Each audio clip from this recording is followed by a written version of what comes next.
Hi అండి, hello, నమస్తే. Welcome to అమ్మ చేతి అమృతం.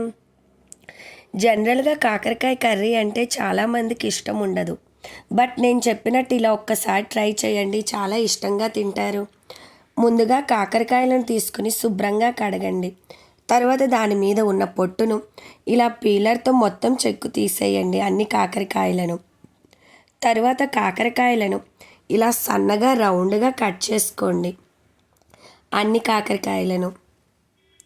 తర్వాత ఇలా దంచే దాంట్లో వెల్లుల్లి రెబ్బలు 15, 2 టేబుల్ స్పూన్ల జీలకర్ర, 1 టీ స్పూన్ పసుపు, రుచికి సరిపడా సాల్టు, అలాగే 2 టేబుల్ స్పూన్ల కారం వేసి మెత్తగా దంచుకోండి. దీనిని మిక్సీ జార్లో అయినా వేసి మెత్తగా మిక్సీ పట్టుకోండి.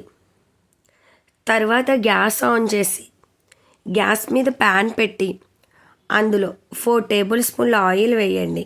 ఆయిల్ హీట్ అయ్యాక ఆవాలు, జీలకర్ర, పచ్చెనపప్పు, మినప్పప్పు వేసి బాగా వేయించండి. తరువాత పచ్చిమిర్చి ముక్కలు కూడా వేసి వేయించండి. తర్వాత అందులో కరివేపాకు కూడా వేసి కరివేపాకును బాగా వేయించండి.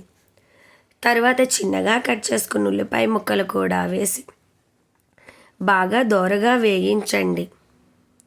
తర్వాత అందులో రౌండ్గా కట్ చేసుకున్న కాకరకాయ ముక్కలు కూడా వేసి బాగా కలుపుకుంటూ వేయించండి, లేదంటే అడుగు అంటుతుంది. తర్వాత ఇలా కాకరకాయలు సగం మగ్గాక అందులో ముందుగా దంచుకున్న వెల్లుల్లి కారం వేసి కాకరకాయలో మొత్తం కలిసేలా కలుపుకుంటూ వేయించండి. వెల్లుల్లి కారం కాకరకాయ ముక్కలకు అన్నిటికీ పట్టేలా కలుపుకుంటూ వేయించండి. అలా వేగాక అందులో మీ స్వీట్నెస్ను బట్టి 4 టేబుల్ స్పూన్ల బెల్లం పొడి కూడా వేసి బెల్లం పొడి అనేది కాకరకాయలో మొత్తం కలిసేలా కలుపుకుని కాకరకాయ మొత్తం వేగాక కూర దగ్గరకు అయ్యాక స్టవ్ ఆఫ్ చేసేయండి.